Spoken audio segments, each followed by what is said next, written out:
बरसों से बंद चर्च के बाहर एक कुत्ता तेजी से भौंक रहा था। तो फिर अचानक उसके सामने एक साया लहराकर बाहर आया। उस साये को देखकर कुत्ते की आवाज उसके गले में ही बंद होकर रह गई। वो साया उसके आसपास लहरा रहा था। अचानक हवा में उस साये के साथ उड़ता हुआ वो कुत्ता उस चर्च के भीतर दाखिल हो गया। उसके भौंकने की आवाज अभी भी आ रही थी। कुछ देर के बाद हवा में उड़ता हुआ उसका शरीर वापस बहाला। इस बार उसके शरीर में प्राण नहीं थे। उसका पूरा शरीर सफेद था। मनाली शहर के बाहर एक पुराना चर्च बरसों से बंद था। उसके आसपास कोई भी नहीं जाता। कुछ दिनों के बाद कॉलेज के बच्चों की एक ट्रिप मनाली घूमने आई थी। रात के वक्त कॉलेज के कुछ बच्चे अपने टीचर को बिना बताए होटल से बाहर निकल गए। अरे यार, ये लोग तो हमें नर्सरी के बच्चों की तरह चीट कर रहे हैं। ऐसे घूमने में क्या मजा आएगा। और नहीं तो क्या, यहाँ जाना है वहां नहीं जाना है, ऐसे करो वैसे करो, खाने का टाइम हो गया, सोने का टाइम हो गया। तो ज्यादा लड़कियों के साथ मौज मस्ती करेंगे, मगर लड़कियों को तो दूसरे होटल में ठहरा दिया। यहाँ अकेले दीवारों के साथ सर फोड़ो। अब होटल से निकलने के बाद क्या करना है बताओ। करना क्या है, चलो ऐसे ही रोड पर घूमेंगे। तीनों दोस्त बातें करते हुए सुनसान सड़क पर चले जा रहे थे। कुछ दूर चलने के बाद वे लोग उस चर्च के बाहर पहुंच गए। देख, ये चर्च कितना सुंदर लग रहा है। हाँ, सुंदर तो है, मगर ऐसा लग रहा है कोई यहाँ आता जाता नहीं है। शायद कोई पुराना चर्च है। अंदर चलकर देखते हैं।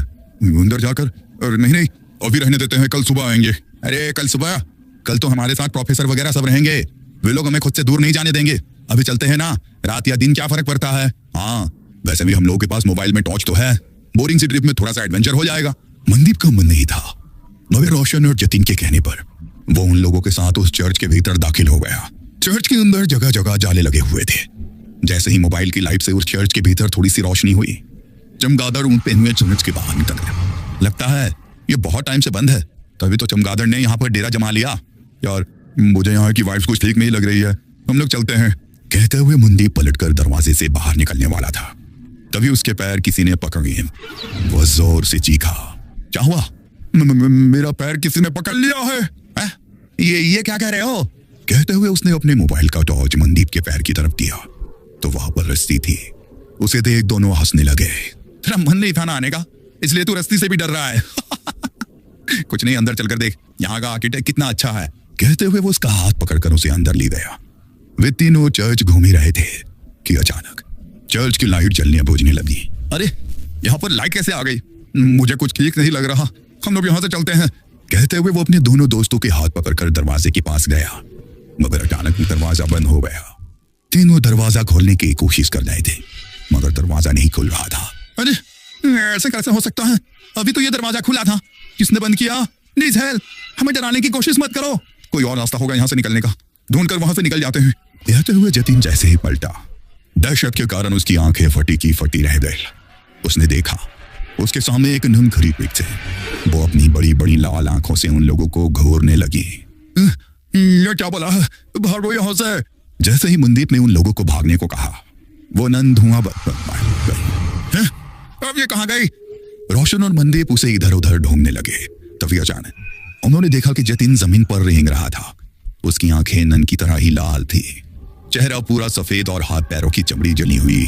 उसे देखकर वे दोनों डर गए और चीखते हुए वहां से बाहर निकलने की कोशिश कर, मगर उन्हें चर्च से बाहर निकलने का कोई रास्ता नजर नहीं आ रहा था।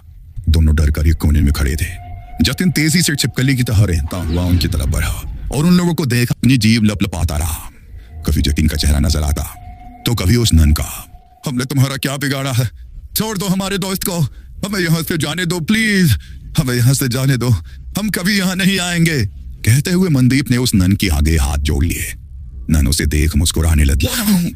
उस नन ने मनदीप का हाथ पकड़कर उसे अपनी ओर खींचने की कोशिश करी, मगर मनदीप के हाथ में गुरुद्वारे का पवित्र कड़ा था। उसे छूते ही नन को तेज झटका लगा और वो जमीन पर गिर गई और वो नन धुआं बनकर जतिन के शरीर से बाहर निकल गई। जतिन बेहोश जमीन पर पड़ा था। रोशन उसको होश में लाने की कोशिश करने लगा।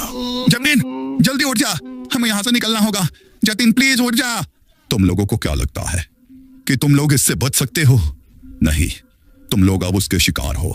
यहाँ से बचकर नहीं जा सकते हो। वैसे भी यहाँ कोई नहीं आता। यहाँ गलती से कोई जानवर भी आ जाता है तो वो उसे नहीं छोड़ती।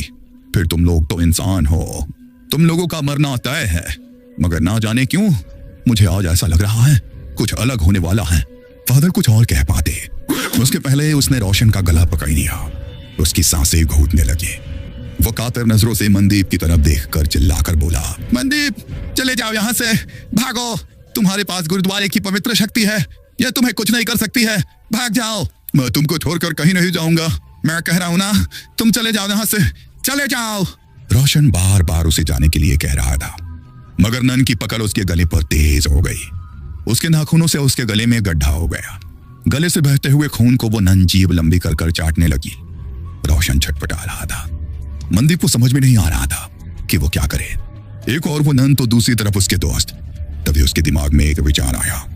उसने अपने हाथ का कड़ा निकाला और एक हाथ में कड़ा और दूसरे हाथ में कृपाण ले वो जोर से बोला, वाहेगुरु जी का खालसा, वाहेगुरु जी की फतेह, जो बोले सो निहाल, सत श्री अकाल। मनदीप ने वो कड़ा नन के हाथों में डाला और सीने में कृपाण डाली। वो नन छटपटाने लगी। उसने रोशन की गर्दन छोड़ दी। हवा में लहरा रहा रोशन जमीन पर गिर गया। उस नन के सीने से काला गाढ़ा सा अजीब पदार्थ बह रहा था। जतिन अभी तक बेहोश था। मनदीप को मदद चाहिए थी, मगर उसके पास मदद के लिए कोई नहीं था। उसकी नजर यीशु की मूर्ति पर पड़ी। हे यीशु, मुझे तेरी प्रार्थना नहीं आती है, मगर तेरे घर में शैतान तेरे बंदों पर कैसे हावी हो सकता है, हमारी मदद करो। कहते हुए उसकी आंखों में आंसू आ गए। तभी एक चमत्कार हुआ और बरसों से बंद वो चर्च अचानक से रोशन हो गया। फादर ने दो नन को बुलाया। नन ने घायल रोशन और जतिन का इलाज शुरू किया। फिर फादर ने जैसे ही उस घायल नन की ओर देखा, होली वाटर डाल उसकी मुक्ति की प्रेयर करने लगे।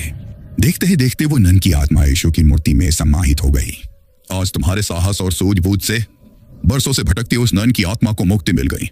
God bless you my child. तुम्हारे दोस्त अब ठीक हैं। कल सुबह तक उन लोगों को कुछ भी याद नहीं रहेगा। अब तुम लोग यहाँ से चले जाओ और आज की घटना का जिक्र किसी से भी मत करना। फादर के कहने पर मनदीप अपने दोस्तों के साथ होटल वापस आ गया। अगले दिन वे लोग जब मनाली घूमने के लिए निकले तो उसके दोस्त सब कुछ भूल चुके थे, मगर मनदीप उस खौफनाक रात को उम्र भर नहीं भूल सकता था। वो अपने साथियों के साथ उसी जगह से निकला तो मनदीप को कोई चर्च नजर नहीं आया। बस दूर खड़े वो फादर उसे देखकर मुस्कुरा रहे थे। उन्होंने उसके ऊपर होली वाटर डाला तो मनदीप भी कल रात की वो बातें भूल गया। मगर मनाली के लोग उन लोगों को कभी भूल नहीं सकते हैं, क्योंकि उनके कारण ही तो उन्हें विलन से छुटकारा मिला था।